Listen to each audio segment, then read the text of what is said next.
Ayan. Makanor, baka may alimango sa baba. Dagat din dito sa kanan na yan, hindi lang masyadong kita. Marami kasi yung bakawan makapal. Dagat din. Tapos dito parang walang masyadong tao. Dagat din dito sa may, eto sa kaliwa, dagat din. Kasi ito lang yung kalsada, tapos parang siyang mataas na parte. Pero dagat din yung pwesto namin, bundok na napapagitnaan ng dagat. Ito ba yun? Ayan, tingnan nyo yan. Sino ba yan? Yan lang iba, hindi si Tata Kanor. Ha? Oo. Ayan.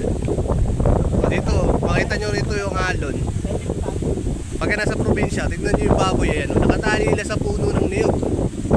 Baboy yan, yung malaking maputi na yan.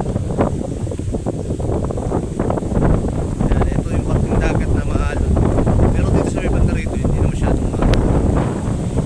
Pero ito, bilang sa ito, ilang bahay. Pero wala ako natatanong na ibang tao. Ayun, may mga tao doon sa gilid ng dagat. Mga mangingisda. Kasi ito dito parang may maraming mga kabahayan. Ayan. Ito ang adventure trip natin dito sa Lipunan. Camarines Sur.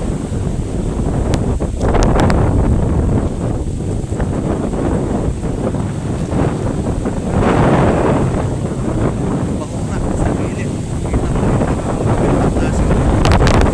Kaya siguro dahil may bagyo. Kaya siguro sa bundok ko.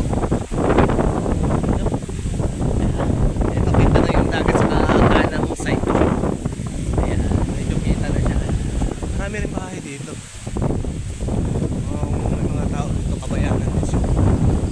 Out kaya barrio.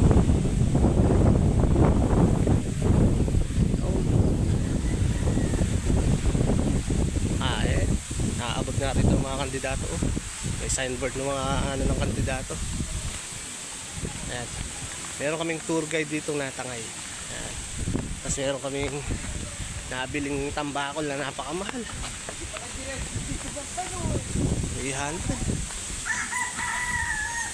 Ayun, may mga tao dito sa gilid ng dagat.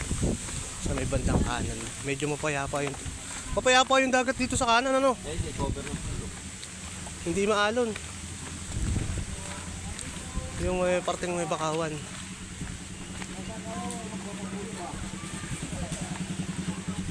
Yun, marami rin tao. Pare. Makakasakit.